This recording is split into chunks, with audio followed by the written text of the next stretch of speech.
Okay, Giant team members. In this video lecture, we're going to discuss some of the causes of resistance to change. And again, as we're going through this class, we have to understand that there is going to be resistance to change. There's a lot of benefits to some of this resistance, especially if the change isn't necessary. But if we could begin to understand the causes of resistance or the reasons why people are resisting, we could start to change that behavior and understand why there's resistance, and then come up with solutions, come up with communications that will help our employees better understand why the change is necessary and why the change is happening. So in this video lecture, we'll look at all the things that could cause resistance to change. Number one is just an innate dislike of change. So some people are made up, their composition or their disposition is that they dislike change or any approach to change at all. And again, we talked about traits and characteristics and dispositions. And disposition is just the way you act when you're presented with certain situations or certain contexts. So some people, when presented with change, are going to, by their very nature, resist it. Again, that's a little harder to deal with because it's just in the person's nature to resist change. But there are ways to approach those types of individuals. Some people prefer routine, others do not. So some people just like to have things the same day in and day out, and any kind of change to that routine is going to cause anxiety and stress for people. So you're going to have those people who just like routine, and the responses to change will likely depend on the organizational context and the characteristics of change. So any change is going to be taken within the context of what's happening in the organization right now. Maybe there's a downturn, an economic downturn, and things aren't going so well, and you're proposing some change. That's going to be interpreted by your employees in the context of what's going on, both external and internal to the organization. So organizational context is important when you're discussing change. Low tolerance for uncertainty is number two. Individual differences in tolerance for uncertainty and ambiguity. Again, just like routine, some people do not have a tolerance for uncertainty. They need to know what's going on. And if you have situations of uncertainty or even ambiguity is, I just don't know what's going on. Uncertainty is, you might have some of the facts, some of the data to make some projections or decisions on, but ambiguity is one where there's complete lack of information. And some people have low tolerance for those types of conditions. And again, it's going to make them anxious in times of change. And low tolerance for of uncertainty is usually based on lack of information.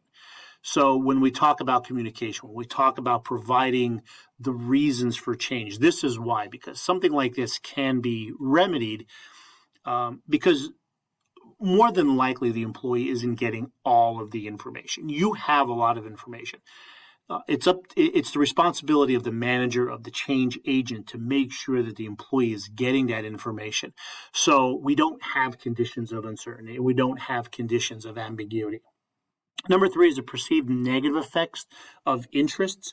So what interests do the employee have? Well, of authority, of status, applying their expertise to certain situation, membership in and of a friend network, their autonomy, their job security. All of those things can be perceived as negative in a time of change. And the key word there is perception. What is the employee perceiving? Are they perceiving that they're going to lose some autonomy that they have with their job now? Maybe somebody else is coming in to run the department. Maybe you're looking at different work schedules. Maybe you're looking at different flex schedules, whatever it might be. So the employees might perceive, oh, okay, here's what this means. This means that I am going to lose a certain degree of autonomy. And that might not be the case at all. So again, communication with the employees in those situations are very important. Number 4, attachment to the organizational culture or identity. When purpose and meaning of the change has not been made clear, you're gonna find passive resistance. There's going to be apathy where it just doesn't seem like anybody's on board. It doesn't seem like anybody cares, and there's going to be an underlying tone of anxiety that's coming along when purpose and meaning of change has not been made clear. Communication again is the key there. You'll get active resistance when change is in conflict with key aspects of the organizational culture. So, you're trying to initiate some change, and this change is just completely clashing with certain aspects, if not all aspects, of the organizational culture. When that happens, you're going to get pockets of active resistance that are going to happen. So managers should avoid change that threatens the organizational identity. I mean, some organizations have been around forever. They have an established culture. They have an established identity. And when change is going to come in direct conflict with that, especially if you have a highly functional organization that has existed over time, that if the change is going to threaten this organizational identity or culture, you're going to be met with active resistance. Another cause is perceived breach of psychological contracts. We talked about that in other classes where, we want people to feel safe. We want our employees to feel safe. We want them to feel safe to speak out and speak up and let us know their thoughts and opinions on anything that's involved in the organization. And in return, we are going to provide a safe space. We're going to provide a climate and a time and a place to do all those things. If there's breaches of these psychological contracts, especially in relations to change, you're definitely going to have some resistance. If there's a lack of conviction that change is needed, what's the problem? There's really no visible crisis that we see, and now there's inconsistent messaging coming from the people of the top in terms of what the problem, what's the issue, what's going good, what's not going good, and if you have this kind of inconsistent messaging, then people might say, well, is this change really necessary? There's going to be a lack of conviction, and then there also could be a lack of clarity as to what is expected. Are we going to need to learn new skills? Are we going to have new roles? Are we going to have to behave differently in the organization? What knowledge are we going to have to go and get? Are we going to need some more schooling? Is this technology related? So if what is expected of the employees? If they don't know, if there's ambiguity surrounding the skills, the roles, the behavior, the knowledge that they need, then you're going to have resistance to change.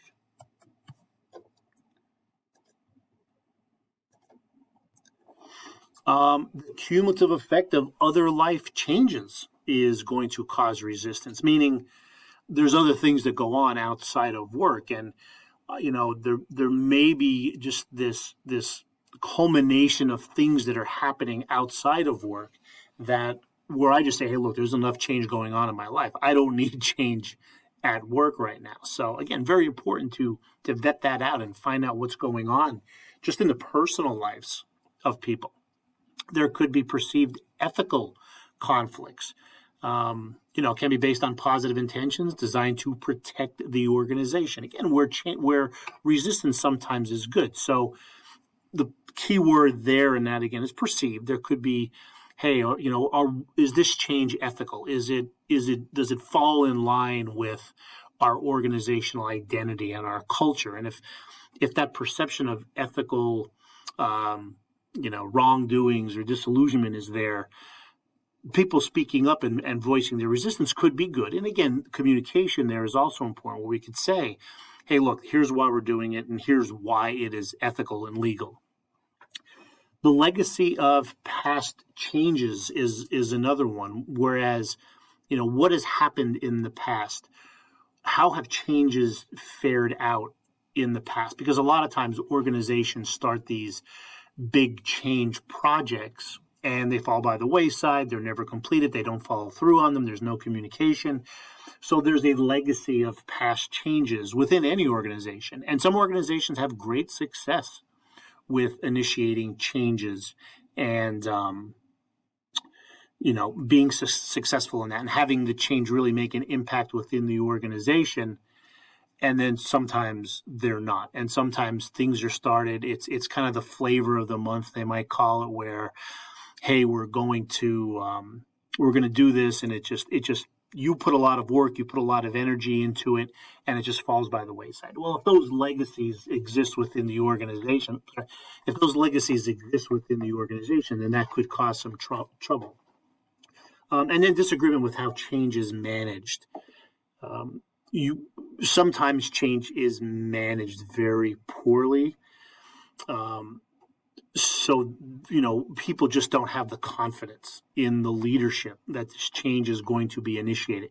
Again, maybe communication is poor. Maybe execution is poor. Maybe the planning itself is poor. All of those things lead to resistance to change. And then there's fundamental attribution error, which we also talked about, where maybe overlook the context of the change. We kind of, when things don't go right, we kind of look at ourselves as, hey, there's external things going wrong. And we may be overlooking the context or the need for change as we're just kind of thinking about our role in there. So as employees are doing that, it's important to discuss the context of the change, why this change is necessary in conjunction of what's going on within the organization. I'm going to go back here. I think, yep, we may have missed a slide. Did we miss a slide?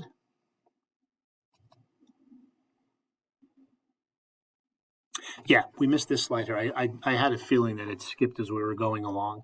So we may also have a belief that proposed changes are inappropriate. And this is where resistance is good, right? This is when people say, hey, wait a minute, I don't know if these changes are appropriate based on the context of what's happening inside, outside the organization, based on our culture or our identity.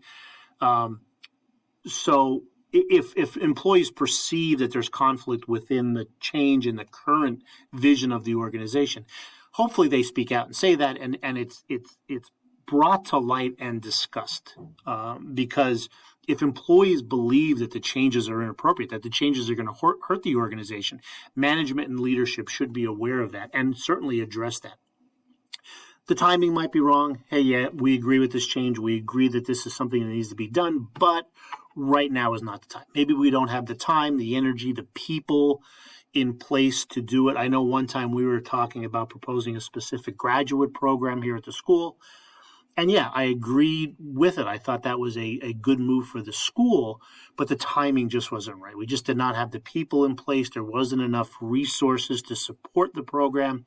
So we scrapped the program. There could be too much change going on. And this is what you call falling into the acceleration trap, where it's just constant change after change after change after change. And you just get initiation fatigue. Everybody in the organization gets this initiation fatigue, and then change initiatives become the new normal. Here's what we're going to do. Here's what we're going to do. Here's what we're going to do. And it's always going on. And then you'll get things like overloading, where people are just taking on too many tasks. They just have too many job responsibilities. They might be multi-loading, where they're just doing things that are out of their element, that they're not prepared to do. They're taking on roles that are above and beyond the scope of their skills and their knowledge.